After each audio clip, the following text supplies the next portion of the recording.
एक राजा के लड़के की दोस्ती एक बनिए के लड़के के साथ हो गई। बाल्यावस्था से ही दोनों साथ रहने लगे, साथ शिक्षा ग्रहण करते, साथ खेलते कूदते। दोनों की मित्रता इतनी गाढ़ी हो गई कि दोनों एक दूसरे के बिना रह नहीं पाते। समय बीता, दोनों जवान हो गए। एक दिन बनिए के लड़के को उसके पिता ने कहा, बेटा अब तुम युवा अवस्था में आ गए हो, ज्यादा दिनों तक बहू का मायके में रहना ठीक नहीं है। तुम अपने ससुराल जाओ और अपनी पत्नी को ले आओ। पुराने समय में छोटी उम्र में ही बच्चों की शादियां कर दी जाती थीं। जब लड़का लड़की जवान हो जाते तब लड़का लड़की को अपने घर ले आता। बनिए के लड़के ने कहा, पिताजी मैं अपने मित्र राजकुमार जयराज को भी अपने साथ लेकर जाना चाहता हूँ। हमने एक दूसरे से वादा किया है कि हम दोनों एक दूसरे के बगैर कहीं नहीं जाएंगे। बनिया बोला, बेटा मुझे तो कोई परेशानी नहीं है, लेकिन ध्यान रखना तुम्हारी ससुराल में राजकुमार की आवभगत उसकी प्रतिष्ठा के अनुरूप ही हो। बनिए का लड़का चंद्रपाल अपने पिता से आगे आले राजकुमार के साथ अपनी ससुराल की तरफ चल पड़ा, पर मन ही मन उसे पिता की कही हुई बात खाए जा रही थी कि राजकुमार की खातिरदारी उसकी प्रतिष्ठा के अनुरूप न हुई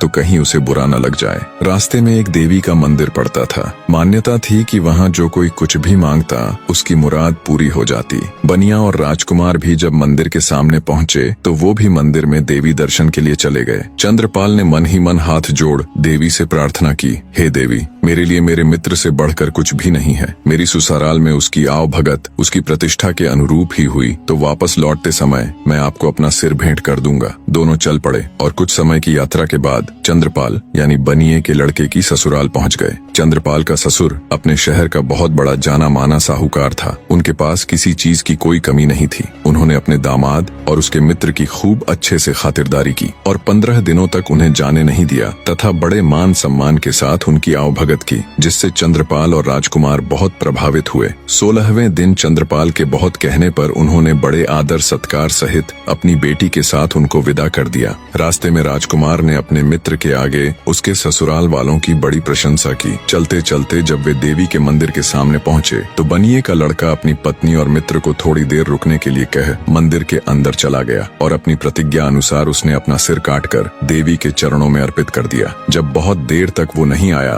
तो राजकुमार जयराज उसे देखने के लिए मंदिर गया। उसका कटा हुआ सिर देखकर उसके पैरों नीचे से जमीन खिसक गई। सोचा अगर मित्र ही जिंदा नहीं रहा तो मैं जीकर क्या करूंगा। उसने भी अपना सिर कलम कर लिया। उधर जब नव विवाहिता चंद्रकला को बहुत देर इंतजार करते हो गई तो वो भी किसी अनहोनी की आशंका से मंदिर के अंदर गई। जब उसने वहाँ का नजारा देखा तो उसके होश उड़ गए। उसकी जोरदार चीख से वातावरण दहल उठा। रोते हुए वो देवी के सामने बोली, हे माँ ये क्या अनर्थ हो गया। अपने पति के बिना मैं ससुराल जाकर क्या करूंगी। सब मुझे ही अभागन कह मेरे ऊपर लांछन लगाएंगे। अब मेरे जीने का भी कोई मतलब नहीं रह गया। जैसे ही उसने तलवार उठाई बने रहे।